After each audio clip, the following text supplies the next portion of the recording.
$30 June 2005, Richmond, North Yorkshire. It's a warm Thursday evening when 19-year-old supermarket worker and guitarist Jenny Nickel zips up a small bag, tells her parents she's staying over with friends, and steps out into the light of a long English summer. She's 5 feet tall, dark-haired, a fixture behind the till at the co-op and on tiny pub stages around Catterick and Richmond. She says she might camp. She takes a few things that fit the story. Then the front door clicks and the Nickel house goes quiet. That is the last time anyone who loves Jenny sees her alive. The first days don't feel like an emergency. Jenny was independent. A sleepover wasn't news. But by the weekend, the silences stack up. No call, no knockback, no sighting at work. Her white Rover 214i turns up parked at the Holly Hill pub in Richmond, as if she'd left it for just a bit and never came back. On Monday, 4th July, her parents walk into the station and report their daughter missing. What happens next is the familiar choreography of hope: the posters, the phone tree, the neighbors' doors, the knuckle-whitening wait. Then, suddenly, exactly the thing a terrified family wants most: a message.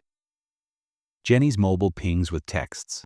They say she's fine, that she's camping, that she's up north. The signals, when police eventually check, don't come from Richmond at all, but from way out. One day Cumbria, another the Scottish borders.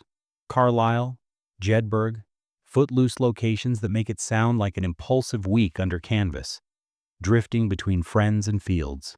Exactly the kind of free summer some 19-year-olds dream about. Her mom, Anne, does what mothers do when a breadcrumb appears. She follows it.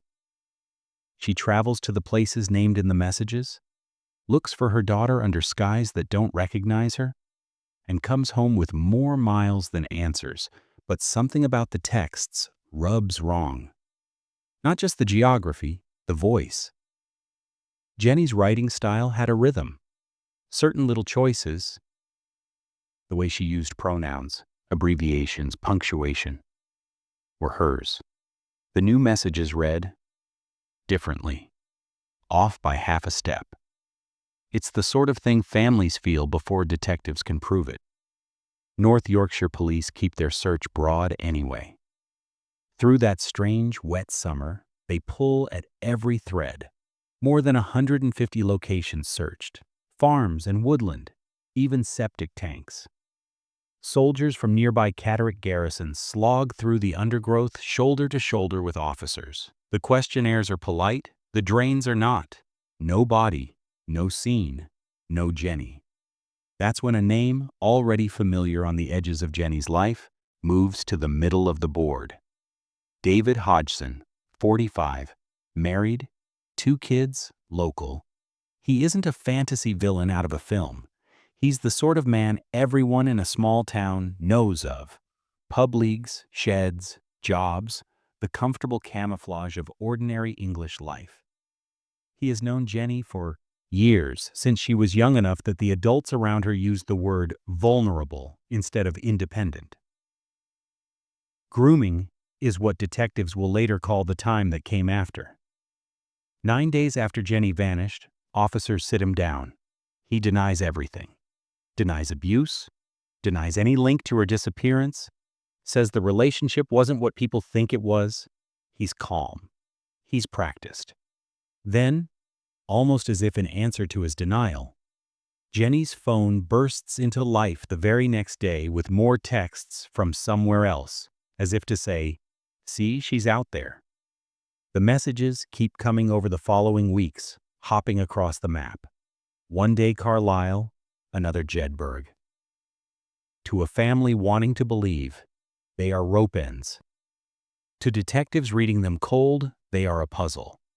Why does this independent teenager suddenly write like someone else? And how on earth is she texting from opposite ends of the northern map while her car sits unmoved at the pub in Richmond? In late July, searchers find something else. Something that fixes attention on the rough scrub of Sandbeck Plantation, a patch of woodland south of Richmond. not far off the A6136. Hidden among the trees are ramshackle huts, rough retreats knocked together with the sort of secrecy men congratulate one another for. Among the planks and clutter, officers recover items that should not be there at all. Jenny's things, a nightdress, a teddy, a small cassette player. DNA that says she was in this place. The picture is still blurry, but a shape is emerging. That same month, police track Hodgson to a hut near Hudswell. He has taken an overdose of pills and wine. He survives. Back in interview rooms, the story shifts. He now frames himself as a former lover, not an abuser. As for Jenny, he says she ran off. He says the affair ended months ago. He says a lot. Through the autumn, the phone messages grow more suspicious. Detectives begin to weigh not only where they were sent from, but how they were written. The Jenny tapping away in Carlisle and Jedburgh doesn't sound like Jenny. Her habitual my and myself, her particular shortcuts, her quirks with capitals and dots. These fingerprints of language are missing. Quietly, specialists in forensic linguistics start to put numbers and method to that gut feeling. Side by side, known texts from Jenny and known texts from Hodgson are compared. Subtle habits are counted. A pattern develops.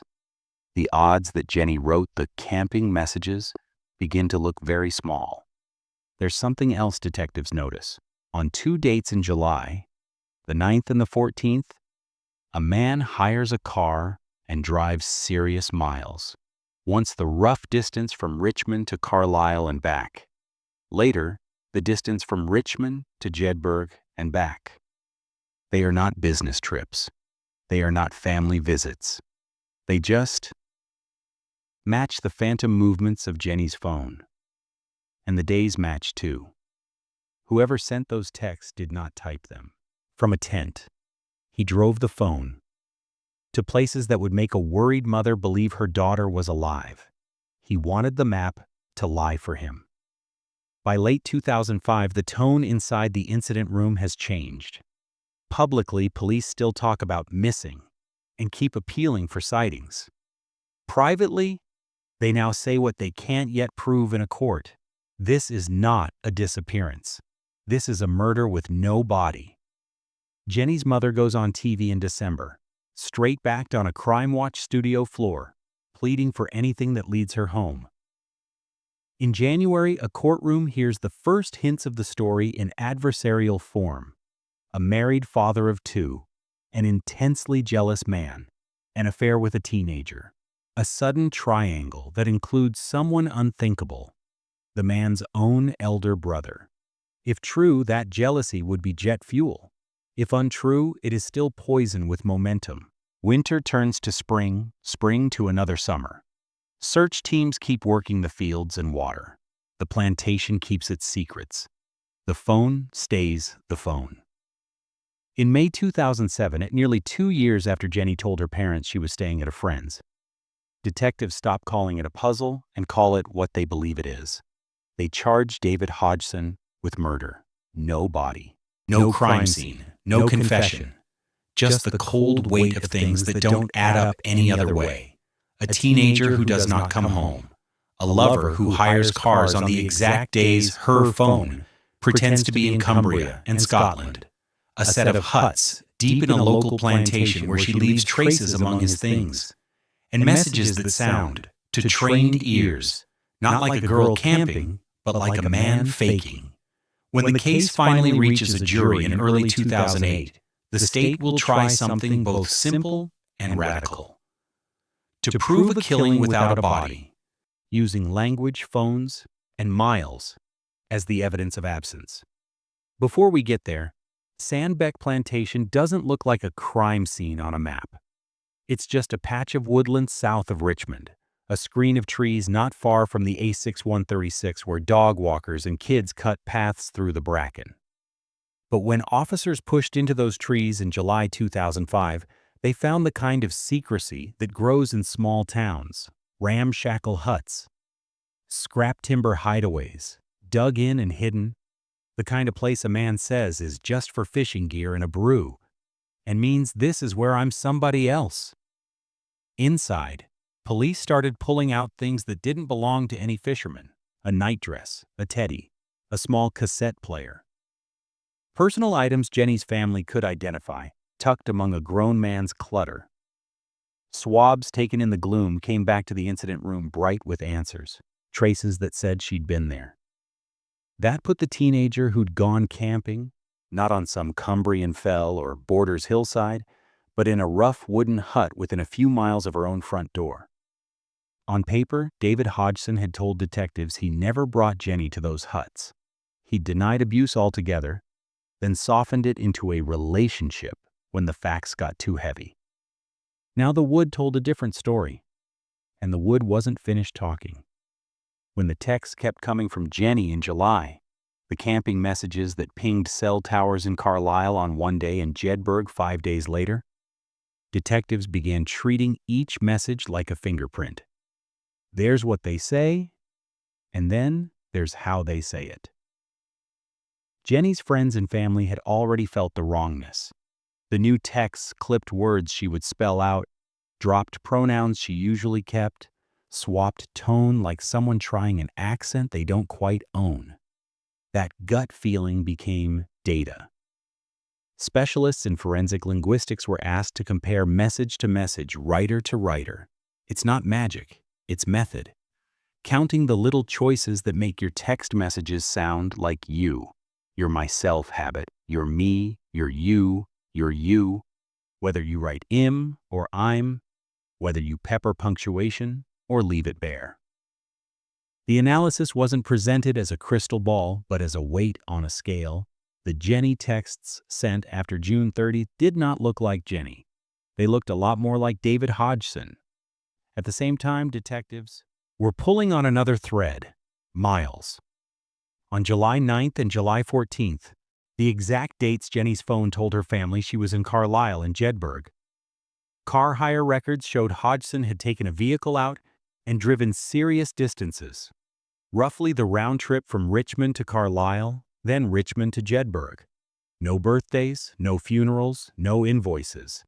Just miles that matched the lie the texts were telling. It's a chillingly simple trick.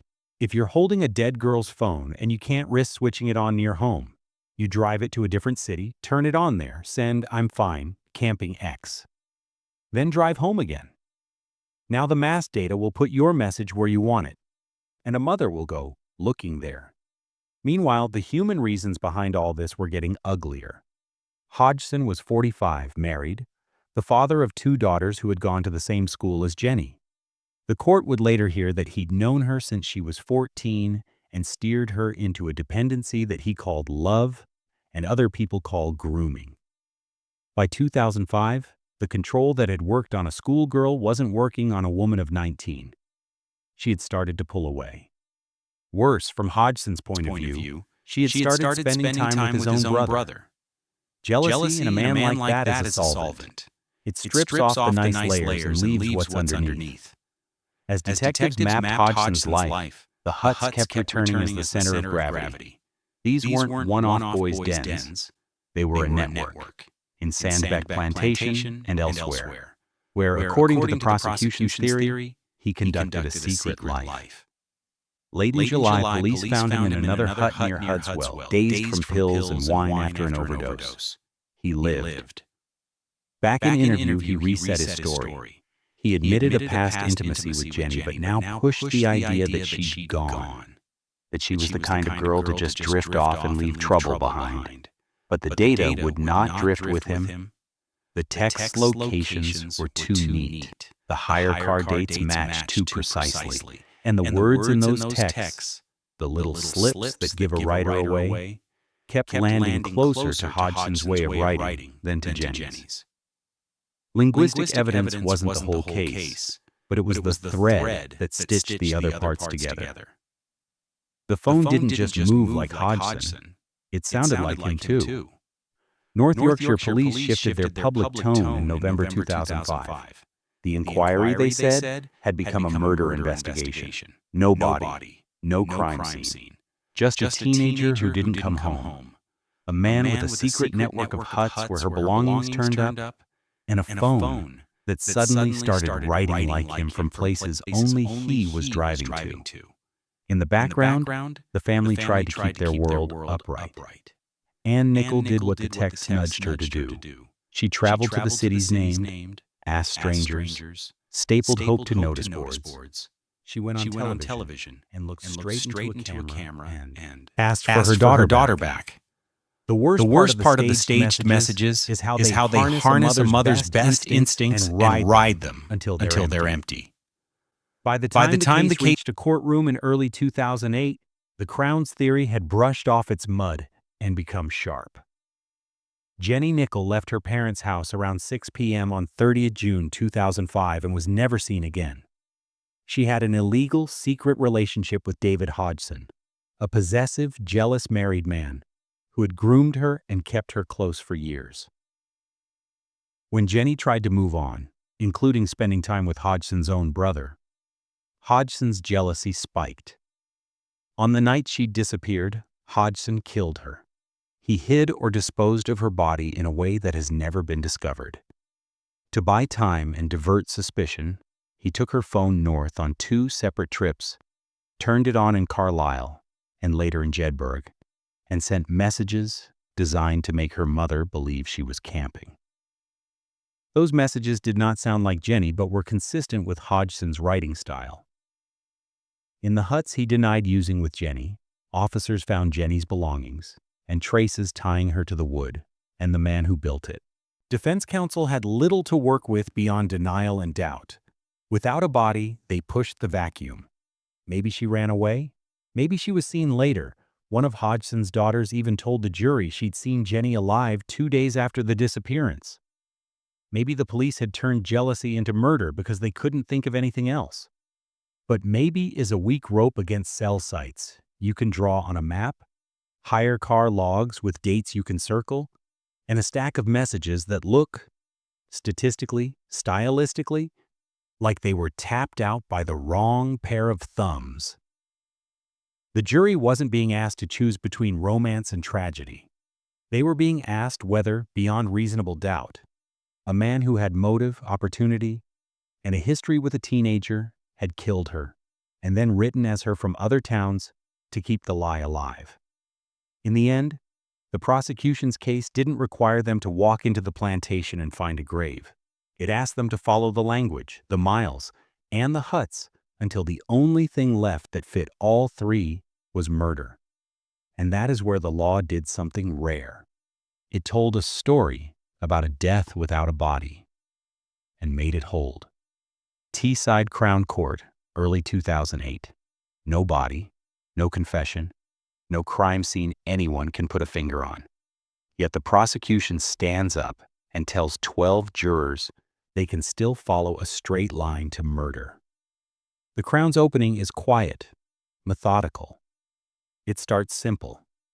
19-year-old Jenny Nickel left home at 6 p.m. on Thursday, 30th of June 2005, telling her parents she was staying with friends.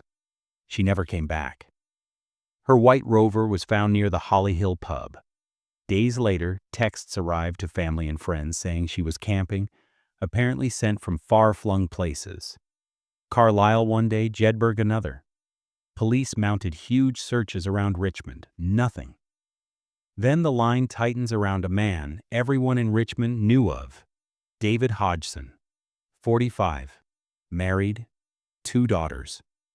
The man who, the Crown says, groomed Jenny from her mid-teens, kept her secreted away in rough huts at Sandbeck Plantation, and could not tolerate losing control when she started seeing someone else, including, fatally for his pride, his own elder brother. The jury hears about those huts first. Officers found them after pushing into the plantation. Makeshift hides, stitched from timber and tarp. Inside, things that do not belong to a middle-aged married man. A nightdress, a teddy, a small cassette player. DNA traces tying Jenny to the wood, where Hodgson insisted she'd never been. It isn't a grave, but it is the kind of place where secrets live.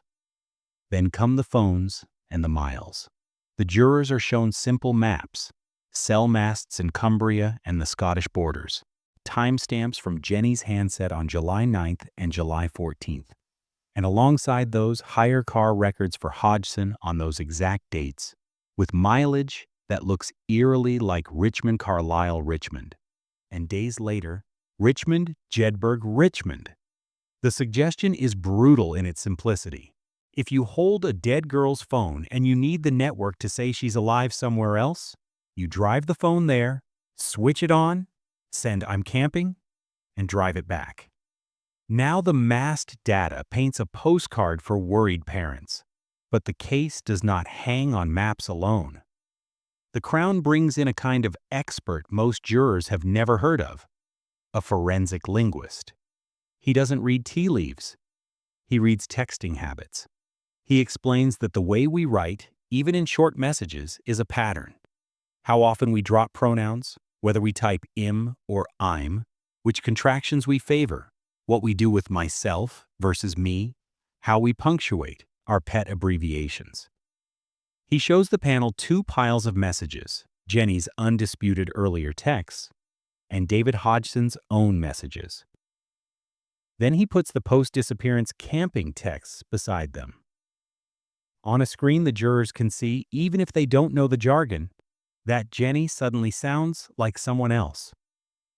Fewer personal pronouns, unfamiliar abbreviations, different habits with capitals and dots.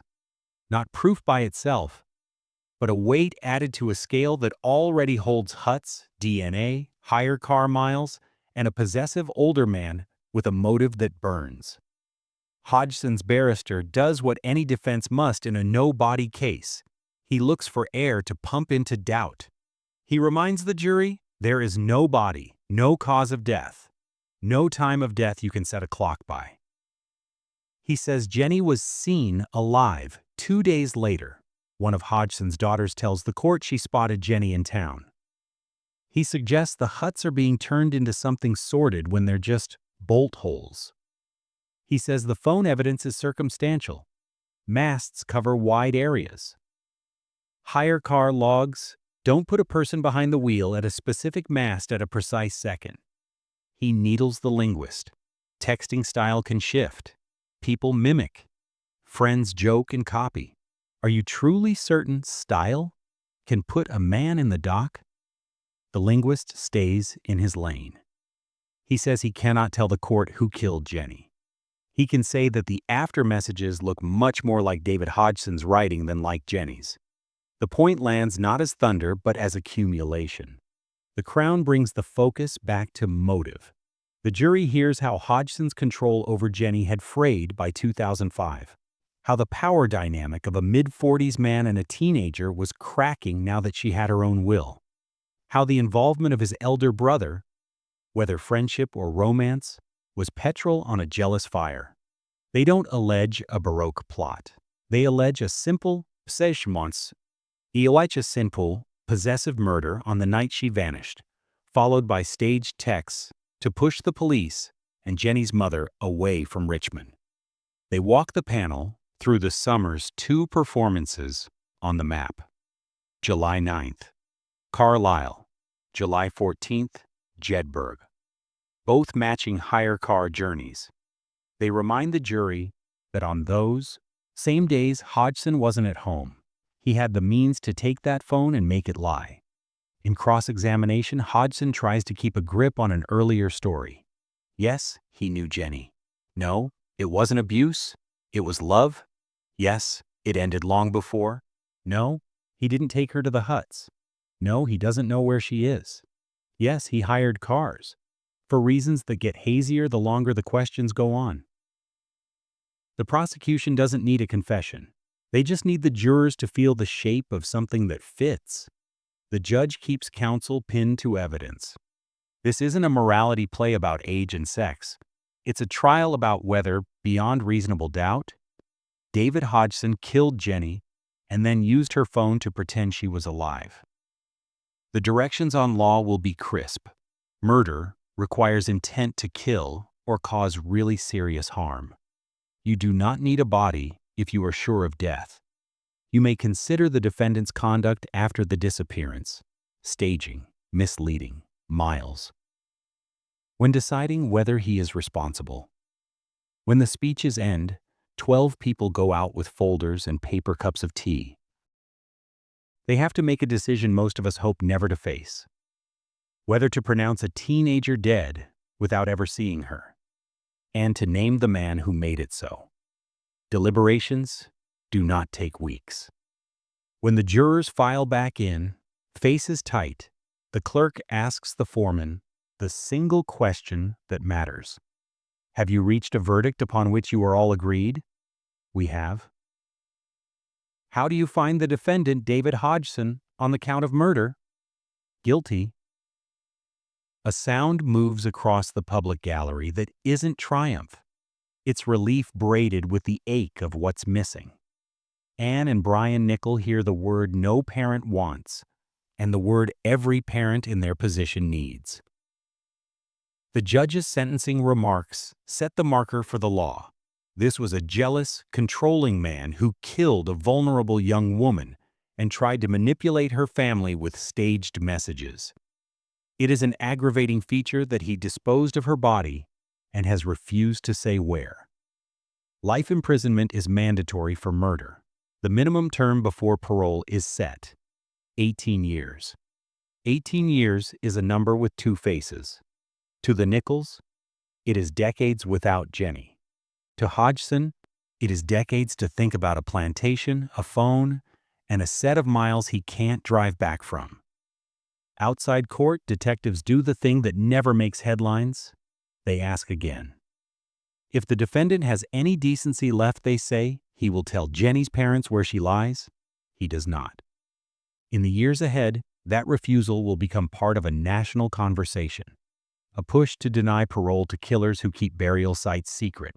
For now, it is just another silence Jenny's family has to live with. The jurors go home to lives that will never include the word forensic linguistics again. The linguist goes back to a small office with data and doubt, and a growing sense that his niche discipline has teeth.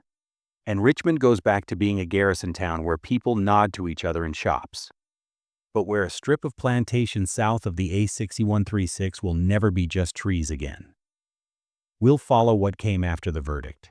The formal inquest that finally declared Jenny unlawfully killed. The family's years of searching. The campaign that helped shape Helen's Law. And how a case built on texts and miles changed the way British courts think about language as evidence. The verdict gave the crime a legal name. It didn't give Jenny back. In North Yorkshire, the word guilty did two things at once. It answered the question everyone had been asking for 3 years, and it opened a new one that no one could stop asking after. Where is she? That second question moved quickly from whispers in Richmond to the formal language of a coroner's court. In November 2009, a North Yorkshire coroner convened an inquest even though there was no body to examine. It's rare but not unheard of in no-body murders. The evidence was laid out again, last confirmed sighting, the staged camping texts, the hire cars to Carlisle and Jedburgh, the huts in Sandbeck Plantation, and the conviction that had already sent David Hodgson to prison for life. The coroner recorded what Jenny's family had lived with since 2005. Unlawful killing. He did something else, too. He made a plea in open court. If the man who killed Jenny had any humanity left, he should say where he put her. He should let a mother take her daughter home. He didn't. From that day, "Tell us where Jenny is," became the sentence that met Hodgson's name. Detectives repeated it. Journalists repeated it. Most of all, Anne and Brian Nickel repeated it. They did interviews and fundraisers, and when they had to, silence. They kept a place in their lives for a grave they'd never seen. If you want to understand the cruelty of no-body murders, listen to a parent who has a verdict and no place to stand. But Jenny's case didn't just break hearts, it bent the system. That summer, a different kind of ripple formed, this one in the forensic world. The discipline that helped stitch the case together, forensic linguistics, stepped into the light. For years, it had been a niche. Academics, and a handful of caseworkers counting the tiny choices people make when they write. Jenny's camping texts were a watershed moment. Jurors had watched an expert build a simple bridge from "This is how Jenny texted before she vanished" to "This is how David Hodgson texts" to these after-the-fact messages sit in the wrong handwriting, even when they use the right phone. It wasn't the whole case, but it was one of the beams that made the structure hold. In the months after the trial, professional bodies and universities acknowledged that the beam was real and load-bearing. The method got a name, a home, a place in the toolkit that murder squads and prosecutors could reach for. Jenny's name traveled somewhere else too, into a national argument about parole and power. The families of no-body victims had been saying for years that the law seemed to reward silence.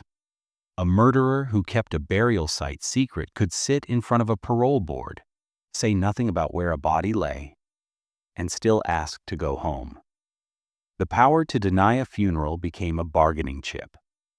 One of the loudest voices calling that out belonged to Marie McCourt, whose daughter Helen had been murdered in 1988 and never found.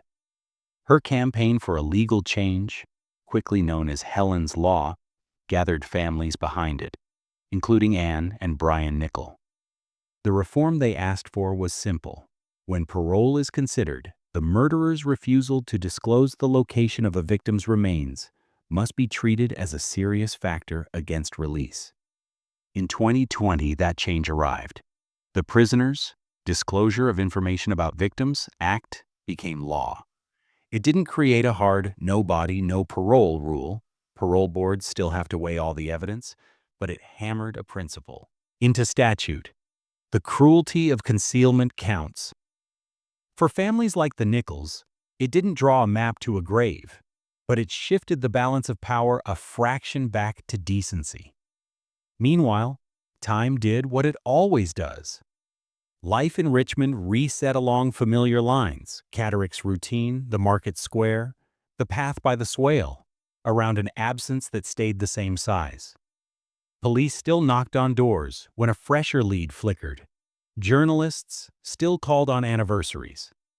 Hodgson stayed in prison with the number every life sentence in England carries beneath the word life, a minimum term. In his case, 18 years. A calendar date, not a promise, after which a parole board could be asked to take the measure of a man who drove a phone to Carlisle and Jedburgh so a mother would look in the wrong field. The huts in Sandbeck Plantation rotted back into the wood. The case file thickened with requests from students writing essays and detectives from other forces looking to borrow a method. Linguists printed graphs where tiny pronouns became evidence, and Jenny's friends kept telling stories that weren't about phone masts or stylometry or jealous men in their 40s. Stories about the co-op shift, where she stayed late so a colleague could get to a bus, the way she held a guitar, the way she laughed when a rehearsal went sideways. The human part, stubborn as ivy. In 2009, after the inquest, police and the coroner stood together and said the quiet thing loud. There is no legal advantage left in keeping the secret. There is only cruelty. If the man who knows will tell us, he'll give the people who loved Jenny one thing the criminal courts can't: a place to grieve. He didn't. And so the legacy of this case grew along two tracks. In one, a family folded a missing grave into their lives and found ways to stand anyway. At memorial benches, in living rooms, at the end of interviews, when the camera light clicks off and the quiet returns. In the other, the system learned. Detectives got better at reading the ways offenders try to live through their victims' phones. Prosecutors added authorship analysis to their list of tools when a story depends on who typed this. Lawmakers, after years of pressure from families like the Nichols, tied parole more firmly to conscience. If you want to see what that learning looks like in a courtroom, it's simple. Fewer jurors asking, "How can we convict without a body?" And more jurors asking, "Do we have enough to be sure?" Jenny's case helped push that shift. Not because it was flashy, because it was careful, because it showed that a straight line can be drawn from a summer door closing to a hut hidden in a stand of plantation trees, to a car hired on the days a phone lied, to a handful of texts that sounded wrong to a mother and, later, to a jury. When we cover cases like this on the witness record, we try not to end in the law. We try to end in the human. That means ending where this began. In a Richmond home on a long June evening, a teenager slinging a small bag over her shoulder and telling her mom she won't be late, and a front door clicking behind her. Everything that followed, search teams and courtrooms and statutes and experts, is a shadow cast by that ordinary moment. Jenny should have stood in a church on some future summer and watched someone she loved say, "I do." She should have grown out of her teenage mistakes and into her best stories. She should have had a grave because she was old and full of years, not because a jealous man decided a girl he'd groomed wasn't his anymore. If you ever meet the Nichols, ask, respect it. Say her name. Share the photo where she looks like herself. If you live near Richmond, remember that the path through Sandbeck is just trees now, but it is also a place where language helped carry truth across a gap where a body should have been. And if you ever find yourself holding a phone with a message you plan to send to keep someone's hope alive, stop. Call the police. Be the person who turns the light toward the truth instead of into the trees. This is the witness record. If Jenny's story stayed with you, share it, like, subscribe, and tell us in the comments what you think cases like this teach us about modern evidence and about doing right by families who are still waiting for a map.